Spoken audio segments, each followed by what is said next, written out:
కాకినాడ సముద్ర తీర ప్రాంత అభివృద్ధిలో భాగంగా నెలకొల్పే పారిశ్రామిక సంస్థల ద్వారా తీర ప్రాంత ప్రజానికానికి పర్యావరణానికి ఎటువంటి ముప్పు వాటిల్లకుండా చర్యలు చేపట్టాలని తొండంగి మండలం పెరుమాళపురం సర్పంచ్ యాదాల రాజబాబు జిల్లా కలెక్టర్కు విన్నవించుకున్నారు. కలెక్టర్ కార్యాలయంలో పారిశ్రామిక సంస్థల ప్రతినిధులు, తీర ప్రాంత ప్రభావిత మండలాల ప్రజాప్రతినిధులు, ప్రజా సంఘాల నాయకులతో కలిసి సమావేశం నిర్వహించడం జరిగింది.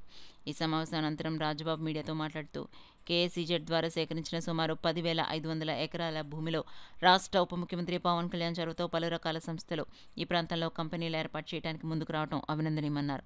కాకినాడ 40 కిలోమీటర్ల దూరంలో ఉన్న పెరుమాళపురంలో నిర్మించే పోర్టుకు కాకినాడ పోర్టుగా పేరు పెట్టడంపై ఆయన అభ్యంతరాన్ని వ్యక్తం చేశారు. ఈ కార్యక్రమంలో దళిత బహుజన ఫ్రంట్ రాష్ట్ర ప్రధాన కార్యదర్శి తోట చెంగల్రావు, ఆర్సీపీఐ జిల్లా కార్యదర్శి శివకోటరాజు, దళిత్ గిరిజన్ జేఏసీ నాయకులు మోకా అన్నవరం, భూమి ఉపాధి హక్కుల వేదిక అధ్యక్షులు అప్పారావు తదితరులు పాల్గొన్నారు.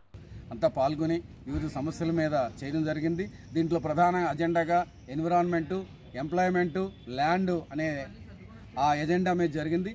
అలాగే సిఎస్ఆర్ యాక్టివిటీస్లో కూడా మరి vicinity of the project CSR activity కూడా చేయాలని పలువురు మిత్రులు కలెక్టర్ గారి ఎదుట మాట్లాడడం జరిగింది.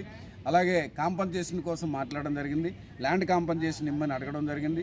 సీలింగ్ భూములకి ల్యాండ్ కాంపన్సేషన్ కోసం అడగడం జరిగింది. అలాగే ఎంప్లాయ్మెంట్ సర్వే జరగాలని, ఆ ఎంప్లాయ్మెంట్ సర్వే జరిపి లోకల్ పర్సన్స్కి ఎంప్లాయ్మెంట్ ఇవ్వాలని కూడా ఒకటి మరి కలెక్టర్ గారి దృష్టికి తీసుకెళ్ళడం జరిగింది. వీటన్నిటి మీద కూడా కంపెనీ పాజిటివ్గా స్పందించింది. అంటే త్వరలో జిల్లా కలెక్టర్ గారి ఆధ్వర్యంలో ఒక కోఆర్డినేషన్ కమిటీని వేసి ఈ అన్ని సమస్యల మీద కూడా ఒక కొలికి తీసుకొస్తామని, దీన్ని ఒక నెల రోజుల లోపల ఈ సమస్యలపైన డిప్యూటీ సీఎం గారి దృష్టిలోకి, సీఎం గారి దృష్టిలోకి తీసుకెళ్లి ఒక పరిష్కారాన్ని కనుగొని మొత్తం అందరికీ న్యాయం జరిగేలాగా చర్యలు తీసుకుంటామని కలెక్టర్ గారు తెలియజేస్తారు.